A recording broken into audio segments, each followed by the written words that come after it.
What would you need to see for you to rule out working with them?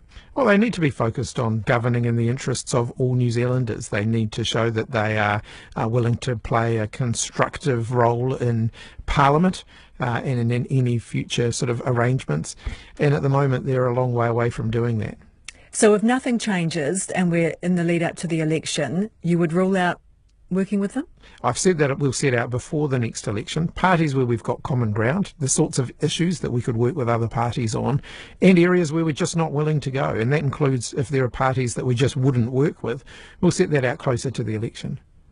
Are they a serious party? I know the Prime Minister says they're just not serious. Are they a serious party, do you think? Well, the National Party worked in government with them for 9 years. And so, they'd know that better than anybody else. My message to everybody across the country is if you want to get rid of this government, if you want a stable, positive, forward-looking alternative, then give your vote to Labour. It is a very different Te Pāti Māori than what it was when it worked with National, though.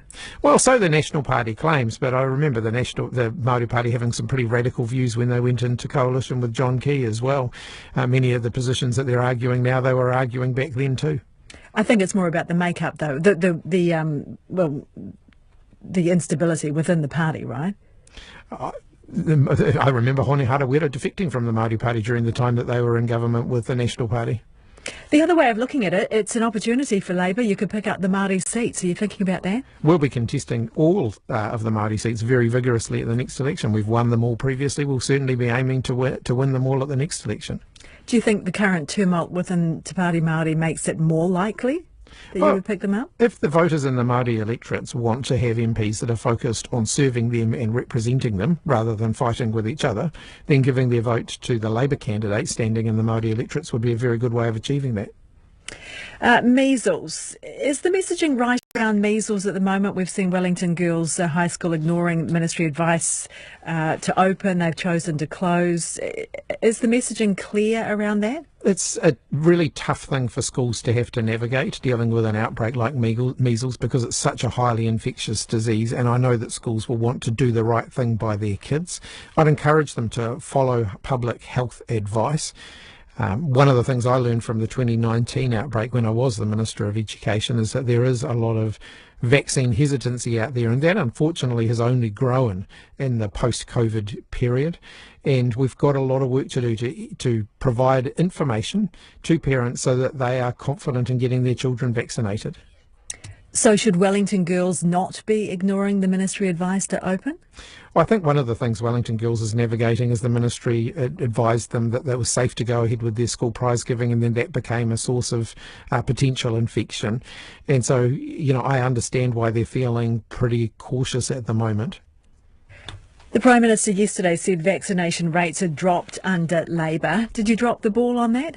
Vaccination rates have been trending down for some time, and that is a concern for New Zealand. We've seen in New Zealand and around the world in the post-COVID period, the degree of uptake of vaccines has gone down. And a lot of that's based on misinformation and anxiety that we need to work really hard to overcome. Has the government done enough to counter that? No, I don't think they have. I don't think any government's done enough to counter that. It's ultimately about getting people with the right knowledge out into the communities where vaccination rates are low, giving them the tools and the resources they have to just literally sit down and talk to people and provide them with good information, encourage them to make informed decisions, because when you do that, people are more likely to be willing to be vaccinated. We didn't get a chance to talk to you about capital gains tax last week because of the leak. Do you know who did it yet? No, I don't. Have you made any inquiries or any progress on that? No, my focus has been on getting out there and promoting the policy. We're going to introduce a capital gains tax. It's going to mean that all New Zealanders get to go and visit their doctor 3 times a year for free, and I think New Zealanders are quite excited about that. Well, some of them think it's maybe not a great use of taxpayer money to have people who can afford to go to the doctor having that paid for by the taxpayer. How do you counter that argument? Well, it's free if you show up at the hospital emergency department. It's free if you end up with an avoidable illness and you need hospital treatment for that. And therefore, it should be free to prevent you from ending up in that situation. But if someone can afford to pay for their own doctor, they would take themselves to the doctor, and then it would still be prevented. We don't means test healthcare by and large. Primary care at the moment is one of the only areas where we do effectively means test. So if you end up in hospital with cancer, we don't means test that. If you need to, go to an emergency department, we don't means test that. If the current government want to make an argument about means testing and put cash registers in every emergency department, well, the National Party tried that once before. It's about choices, though, isn't it? You're choosing where to put money, and so you could put it into, more access for people who really can't afford it, dental care, for example, or whatever. So it is a choice to pay when there are limited funds for people who can afford to go to the doctor. We are all better off if people go to the doctor in order to avoid ending up with a more serious illness that requires, a higher level of treatment. Ultimately, it saves us money. If people go to the doctor, they get their prescriptions, they get whatever preventative medicine that they need so that we can nip something in the bud early, then actually the whole health system will be better off for that. Appreciate your time this morning. Good luck leaving the building. Hopefully there's no one else loitering in the lobby for you to crash into with more awkward conversations.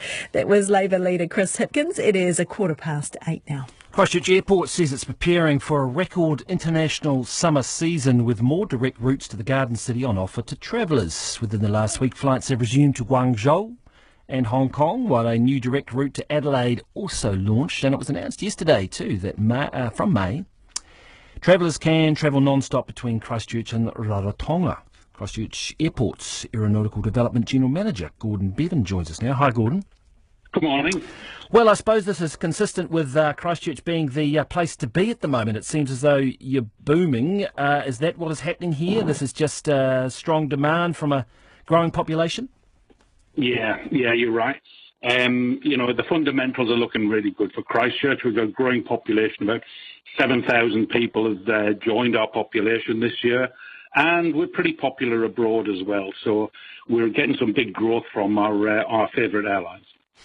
The flights from China I'm interested in. There's been some visa changes coming through with travellers now. If they've got an Australian visa, they get the visa waiver through to New Zealand. That hasn't quite gone the full way in terms of visa-free travel. What's your thoughts on that? Are we going to see quite a bit of growth out of China? Because that has been one part of the market that has been lagging.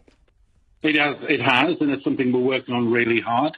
Look, China Southern have invested an additional 29% or an additional 14,000 seats into the Christchurch market. So we're pretty confident. We are targeting the key parts of China where we know we get traction, and generally we are popular in the wealthier parts of China. That's around Guangzhou and around Shanghai.